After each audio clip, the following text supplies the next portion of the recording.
Вітання спадарству наўпрост за парламента Малдовы. Калі не ўсе, то некаторыя, відаць, здагадаліся, якая мэта майго знаходжання тут у парламенце. Гэта стварэнне групы за дэмакратычную Беларусь. Дэ-факта мы маем такую групу. У нас адбылася добрая сустрэча. Ёсць моцнае ядро, ёсць кандыдатка на пасаду старшыні групы. Засталося толькі юрыдычна аформіць стварэнне групы, таму што яна будзе фармальная, гэта азначае, што будзе як інстытуцыя парламента Малдовы. Чаму гэта важна? Хтосьці можа сказаць, што Малдова невялікая краіна з абмежаванымі палітычным уплывам, але для нас Малдова вельмі важная, таму што яна частка тренду, еўрапейскага тренду.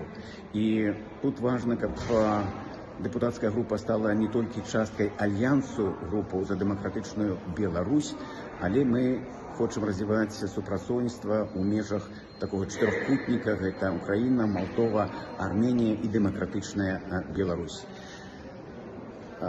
Мы не толькі будзем чакаць фармальнага юрыдычнага афармлення, што будзе ў верасні, і пра гэта ёсць дамова з спікерам гаспадаром Гроссу.